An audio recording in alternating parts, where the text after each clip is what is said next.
നമസ്കാരം, ഭാരത് ലൈവിലേക്ക് സ്വാഗതം. സോഷ്യൽ മീഡിയയിലെ പിണറായി വിരുദ്ധർ എപ്പോഴും ചൂണ്ടിക്കാട്ടുന്ന ചില കാര്യങ്ങളുണ്ട്.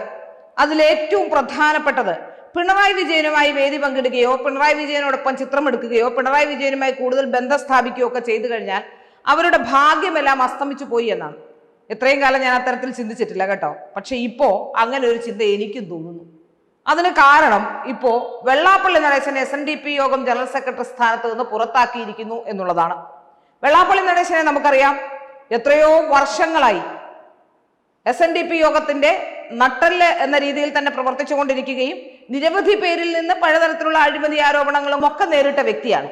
പക്ഷെ അപ്പോഴൊന്നും വെള്ളാപ്പള്ളിയെ തെറിപ്പിക്കാനോ തെരഞ്ഞെടുപ്പിൽ തോൽപ്പിക്കാനോ ഒന്നും തന്നെ സാധിച്ചിട്ടില്ല. തെരഞ്ഞെടുപ്പിന്റെ പ്രക്രിയ തന്നെ വെള്ളാപ്പള്ളിക്ക് വേണ്ടിയുള്ളതാണ്. സുകുമാരൻ നായർ NSSന്റെ ആസ്ഥാനത്തിരിക്കുന്നത് പോലെ തന്നെ അവിടെയുള്ള ഈ സമുദായത്തിന്റെ വിഭാഗങ്ങൾക്കൊന്നും ഇഷ്ടമല്ലെങ്കിലും അധികാരം ഇങ്ങനെ കൊണ്ടു നടന്ന് മത്തുപിടിച്ച് ജീവിക്കുന്ന ചിലരാണ്.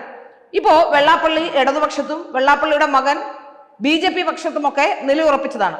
നമുക്കറിയാം, വെള്ളാപ്പള്ളി BJPയെ കണക്കറ്റ് വിമർശിക്കുകയും മകൻ സ്നേഹിക്കുകയും ചെയ്യുന്നു. മകൻ ഇടതുപക്ഷത്തെ കണക്കറ്റ് വിമർശിക്കുന്നു, BJPയെ സ്നേഹിക്കുന്നു. ഇതൊക്കെ അവരുടെ ഗിമ്മിക്കുകളാണെന്നുള്ള കാര്യം നമുക്ക് അവർക്ക് അറിയാവുന്നതാണ്. ഇപ്പോ ഏതായാലും SNDP യോഗം ജനറൽ സെക്രട്ടറി സ്ഥാനത്ത് നിന്നും വെള്ളാപ്പള്ളി നടേശനെ നീക്കി എന്നുള്ള വിവരമാണ് ഏറ്റവും പ്രധാനമായി പുറത്തു വരുന്നത്. ഇതിന് പിണറായിയുമായി എന്താണ് ബന്ധമെന്നല്ലേ? പിണറായി വിജയൻ അയ്യപ്പ ഭക്ത സംഗമത്തിന് പോയപ്പോ വെള്ളാപ്പള്ളി നടേശനെ കാറിൽ കയറ്റിയാണ് കൊണ്ടുപോയത്. അതൊന്നും വലിയ വാർത്തയായിരുന്നു.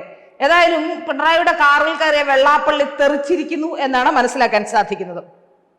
ജസ്റ്റിസ് PR രവിയുടെ നേതൃത്വത്തിലുള്ള ബെഞ്ചാണ് വെള്ളാപ്പള്ളി നടേശന്റെ നേതൃസ്ഥാനം, അതായത് സെക്രട്ടറി സ്ഥാനം തെറിപ്പിച്ചിട്ടുള്ളത്.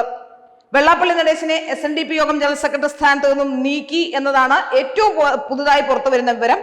MK സാനു അടക്കമുള്ളവർ നേരത്തെ ഇതുമായി ബന്ധപ്പെട്ടൊരു ഹർജി നൽകിയിരുന്നു.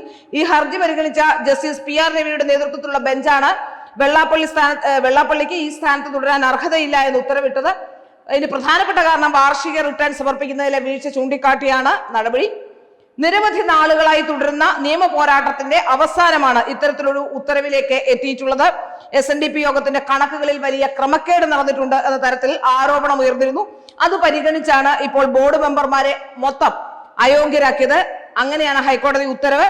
General secretary Vellappally Natesan, president doctor MN Soman, vice president Thushar Vellappally തുടങ്ങിയവരെയാണ് കോടതി ഇപ്പോൾ അയോഗ്യരാക്കിയിട്ടുള്ളത്. കമ്പനി നിയമപ്രകാരം വെള്ളാപ്പള്ളിക്കോ മറ്റു ഭാരവാഹികളോ അവർക്കാർക്കും ഈ സ്ഥാനത്ത് തുടരാൻ അർഹതയില്ലെന്ന് കോടതി കണ്ടെത്തുകയും ചെയ്യുന്നു. റിട്ടേൺ സമർപ്പിക്കുന്നതിലെ വീഴ്ച 3 വർഷം വരെ നിന്നാൽ അക്കാലയളവിൽ ഡയറക്ടർമാർക്ക് സ്വാഭാവികമായി അയോഗ്യത സംഭവിക്കുമെന്ന ചട്ടം മുൻനിർത്തി അത് ചൂണ്ടിക്കാട്ടിയാണ് ഹർജി സമർപ്പിക്കപ്പെട്ടത്. അയോഗ്യതയുണ്ടായാൽ 5 കൊല്ലത്തേക്ക് യോഗത്തിന്റെ മാത്രമല്ല ഒരു കമ്പനിയുടെയും ഡയറക്ടറാക്കാനാവില്ല എന്നുള്ളതാണ് ഏറ്റവും പ്രധാനപ്പെട്ട വിവരം.